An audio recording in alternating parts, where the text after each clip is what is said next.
Learn how to use the properties of logs. We use the properties of logs to condense and expand logs. These are really important, especially when we are solving logs. I have the properties summarized up here to the left of the board, and I'll just go over explaining what they mean. So the log of AMN is the same thing as saying the log of A plus the log of AN. What it means is when you are multiplying two terms or three terms, when you're multiplying under the same base, you can expand the base by adding.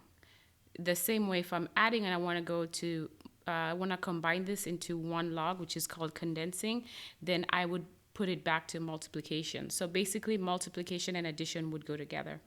If you have an exponent like m to the p, that would go in the front. If you are dividing log am over n, then you would subtract. And m and n can stand for any number. So this would be log am minus log an. This one's not that important, so don't worry about that one. And then we have log AA equals 1. What this is saying is if you have a log of a base and you have a number here that's the same thing as the base of the letter, whatever the exponent is what this will equal. So let's say this is 4, then that would also equal 4. And then the other ones, yep, actually it illustrates that right here. AAX would just be whatever your exponent is, which is x. If you have an exponent and you're raising it to a log of the same base, you see how there's an A and an A here, that would also just equal whatever numbers right there. Let's go ahead and do some examples. So for these first few examples, we are just expanding. In general, what you want to do first is separate the top if you have more than one. If you have a root, you want to make the root into an exponent first. Let's go ahead and do some examples. So number one, we have log 3 4x. If I want to expand this, 4x is 4 times x, so I would add. This would be log 3 4 plus log 3x. Number two, we are dividing, but you're also multiplying right here. 5 times x would be 5x, and the division would be the subtraction. So you would want to add what you're multiplying and subtract what you're dividing. Always keep that base. So we have log 7, then I have my 5.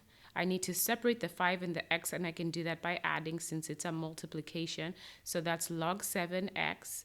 And then the 4 is being divided, so you would need to subtract log 7 4. Okay, number 3, we have the same thing here. We are adding, so this would just be log 6 plus log 11.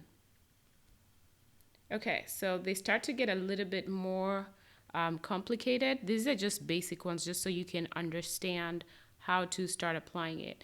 When you have an exponent, the exponent will go in the front. So if I separate these two, I could do this in 2 steps actually. So this is division, I would subtract. So I have a log of base 2 x squared. Since I'm dividing, I would subtract the log of base 2y. But if you have an exponent, the property says it goes in the front, so you would actually have to do that. So it goes in the front of just the x squared because that's where the exponent was. And now the exponent's not there anymore. Okay, number 4 here, we are multiplying with exponents. The exponent 4 goes with the x, so that would be 4 log 6x. This is a multiplication, so plus this exponent comes in front of y, so 5 log 6y. That means the 5 was with the y and the 4 was the exponent of the x. Okay, let's do another one. Here we have log 3 plus, since it's a multiplication, I'll do this one in 2 steps, but you really don't have to if you see it. Since I have an exponent on that 3, it would come in the front of, not the front of the whole thing, because the exponent just applies to the 2. So it would be plus 3 log 2. Okay, number 6, this is all multiplication with an exponent here of 2. So this would be natural log of x plus the natural log of y plus, let's go ahead and bring the 2 natural log of z. And for this number 7, here I see that this is a root. A root, you need to write that as an exponent. Remember, the exponent of that would be 1 over whatever the root is. So this is a cube root, so it would be 1/3. Once you do that, now the 1/3 comes in the front. I have 1/3 log. I'm going to go ahead and just put it in brackets because I'm going to have to distribute that. Or I could have distributed it here too. Yeah, that's probably an easier way. You could just distribute it and put a 1/3, 1/3, 1/3, or you could bring it in the front and split these up. So these are all multiplications. So log x plus log y plus log z. Then now you need to distribute the 1/3. So this is 1/3 log x plus 1/3 log y plus 1/3 log z. So that's different ways that we can expand. Now we are going to do examples of how to condense. So when you're condensing, you're making it back into a single log. Okay, so you start by writing your log in its base. Since this is just a base 10, we're just gonna write log.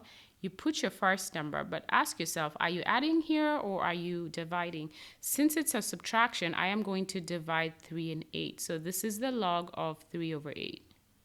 You could put that in parentheses or you don't have to. You could just write log 3/8. If you have a number in the front, you want to put that up as an exponent first, but I don't here. So this is log.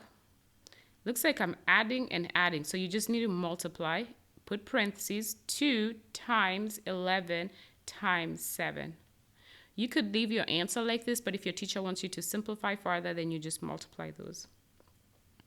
All right, number 3. I have log with a base 4. I am dividing. First of all, I see a number here, so we need to do that first. So log 4 minus, bring this to the front to become log, I think this is supposed to be a y. Log base 4 v to the 6th. Bring that to the front before you combine these. Now I can combine these by dividing, since it's subtraction. So you are going to divide y over this part, which is v to the 6th. So we're essentially just doing what backwards of what we just did. All right, number 4, I don't see any exponents, so I can go ahead and start.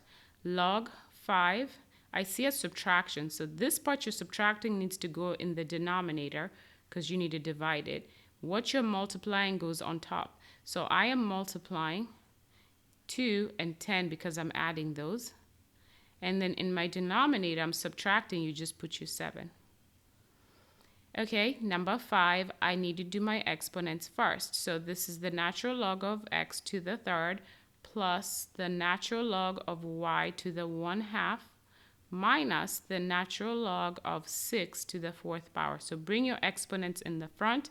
Now I can go ahead and combine this. This is the natural log of, I need to multiply these and divide that. So x to the 3rd and y to the 1/2 would go back on top. And then the denominator, I have my 6 to the 4th. You could also write 1/2 as a square root if your teacher prefers that. Now let's get into simplifying. We can use those logs to simplify. Remember, if you have a log 5 and an exponent, think of it like these just go away. So this would equal x. These are the easiest ones to remember. Same thing if you have a b raised to a log b, these would go away, and whatever's left is what the answer is. Here, remember a natural log has a base of e.